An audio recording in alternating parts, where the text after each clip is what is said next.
প্রথমে একজনের কথা শুনে অবাক হলাম। এরপর আমি যখন তাকে কিছু কথা বললাম, সে আবার অবাক হয়ে শুনল।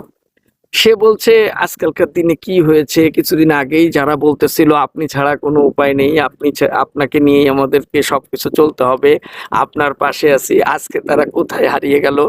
তারা এখন বিপরীত মুখে কথা বলছে।" আমি বলছি, "এই চরিত্রটা কি আজকের চরিত্র?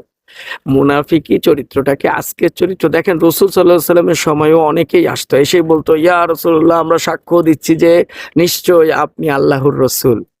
আল্লাহ বলছে, "আমি জানি আপনি আল্লাহর রাসূল। কিন্তু এই মুনাফিকিরা সব মিথ্যাবাদী।" কারণ আল্লাহ তো জানে তিনি আল্লাহর রাসূল। তারপরে আল্লাহ বলছেন যে তাদের দেহ অবয়ব অর্থাৎ তারা পাঞ্জাবি, টুপি, দাড়ি, জুব্বা যেভাবে তারা গঠন করে আসছে, বলতেছে তা তোমাকে মুগ্ধ করবে। তারা তাদের কথাকে ঢাল হিসেবে ব্যবহার করে। আচ্ছা, আমরা যদি কোরআনটাকে প্রতিদিন এভাবে বুঝে, বুঝে পড়তাম, তাহলে যারা বেশি তোষামোদী করে, যারা এসেই মনে করেন আপনি ছাড়া কিছুই চেনে না, এদের চরিত্রগুলো আমাদের জানা থাকতো। এইজন্যই আমার পরামর্শ প্রত্যেকে কিছুটা হলেও প্রতিদিন কোরআন পড়ুন এবং এটাই আল্লাহর নির্দেশ। কোরআনটাকে ফরজ করা হয়েছে। ভালো থাকবেন সবাই।